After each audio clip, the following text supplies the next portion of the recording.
So, a founder gets on a call with me last year. The health tech company, good product, real customers, a clinical workflow tool.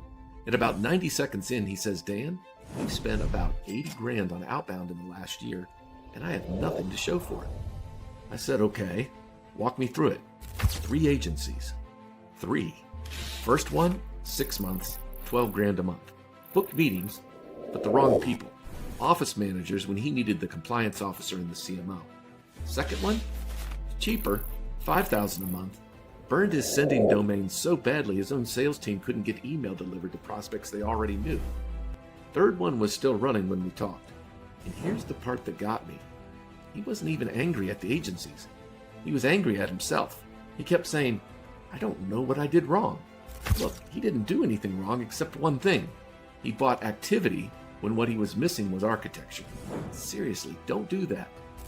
So, there are 2 people watching this right now, and I'm talking to both of you. One of you is about to write the check. You've got the proposal open in another tab. 20 meetings a month, guaranteed. And it feels like relief, right? Because pipeline is the one thing keeping you up. And here's somebody offering to just handle it. The other one, you already wrote the check, maybe 3 times. And you're sitting in the wreckage trying to figure out whether you got scammed or whether you're just bad at this. The answer? Neither. Let me back up a step. Here's the thing, and I want to be very clear because this is where most of these conversations go sideways. The agency is not the villain here. I'm not doing an agency bashing episode. That's lazy and it's not true. Most agencies can execute, genuinely. They've got the tooling, the sequencing, the people.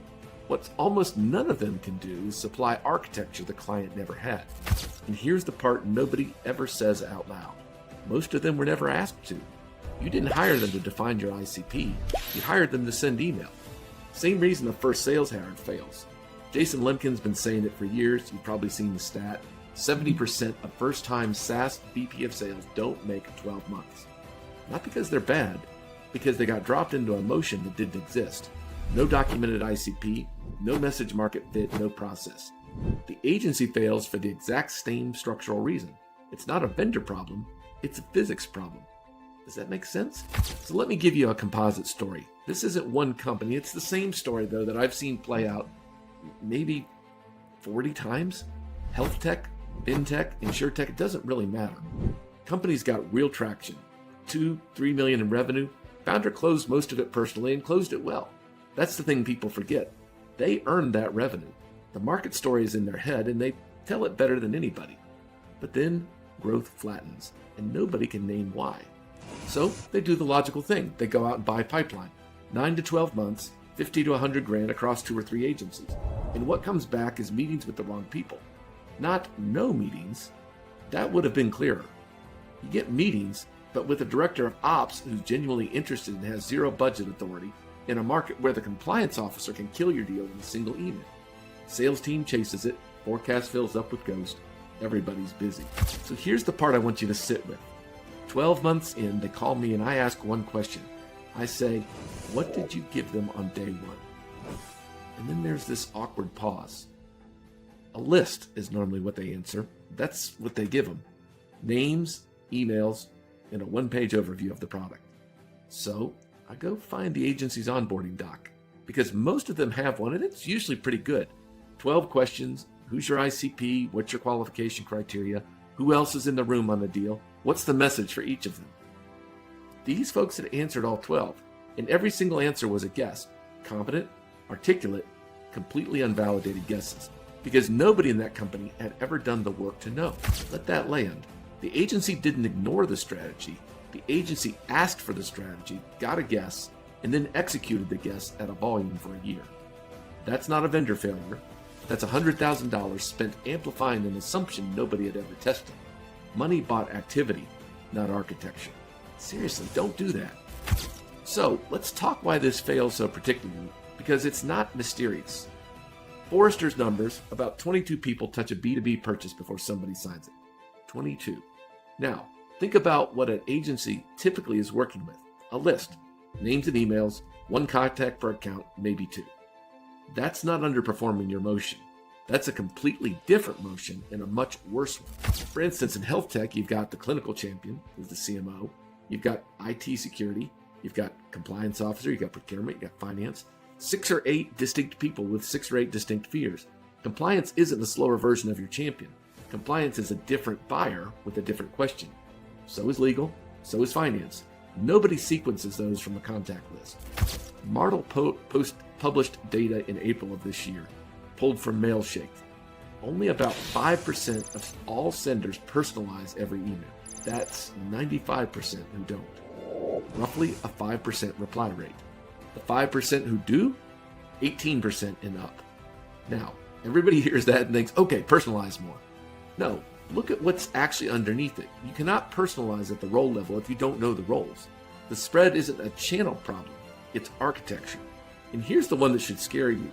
Gartner last year found 73% of buyers actively avoid suppliers who send them irrelevant outreach. Avoid, not ignore. They remember you and they route around you.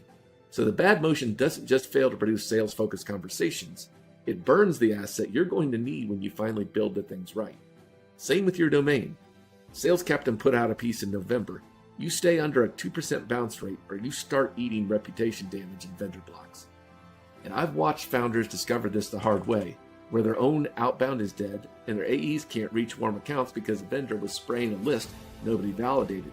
And even worse, if their software is on that domain, customers can't get into the account. Expensive twice, maybe 3 times. That's the whole part of this episode. You pay for the activity, and then you pay again to repair what the activity did. So, here's my verdict, and I'll be very honest with you. If your pipeline is thin and your instinct is to hire somebody to go get you more, stop. Seriously, don't do that. Don't stop forever, just long enough to ask one question. Is the thing I'm buying execution capacity, or am I buying strategy I never built? Because outside execution partners absolutely work. I want that on the record. They work beautifully as capacity for a system that already exists.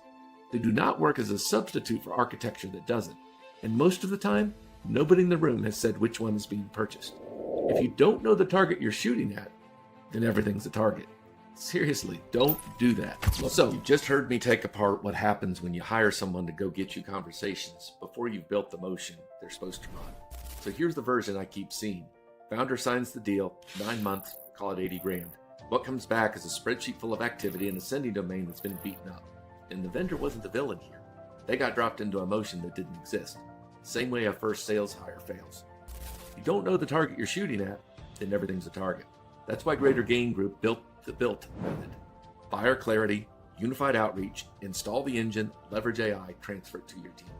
This one's about you, unified outreach, one motion. Your accounts scored and prioritized. Something's written for every role on that committee, not just the champion who already likes you.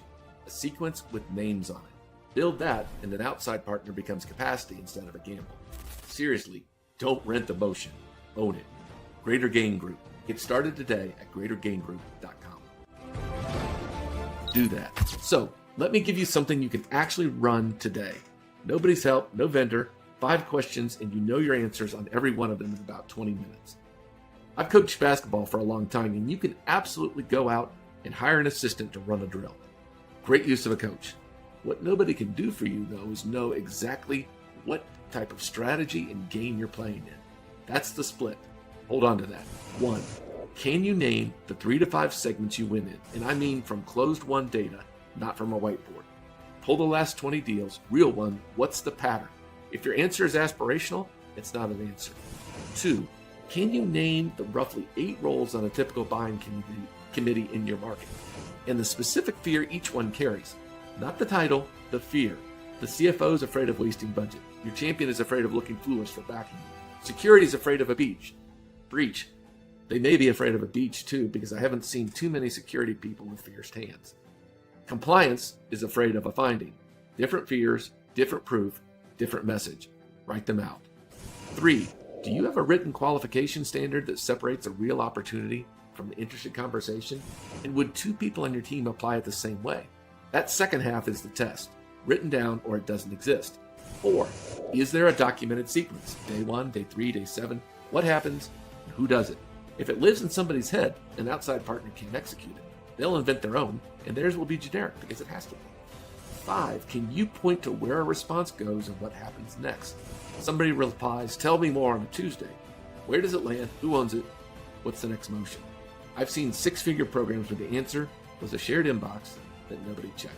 And no one on that list, and it's usually 3 or 4, the outside partner will not fill it. Again, any no on that list, and it's usually 3 or 4, the outside partner will not fill it. They can't. They'll build activity on top of the gap, and the gap gets more expensive because now it's got volume on it, right? So look, if you're the one about to write the check, I'm not telling you never. I'm telling you sequence it. Architecture, then capacity. In that order every time. And if you're the one cleaning up, I'm sorry, the money's gone. The domain will heal, and the work you skipped is a 2-week problem, not a $100,000 one. This is the whole reason the built method starts where it starts.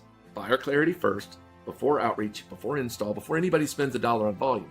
Not because it's clever, but because everything downstream is built on it, and you can't skip a foundation and then wonder why the house fails. Next week, we get tactical. We're going to build the architecture itself, the actual thing a future partner or a future hire would execute.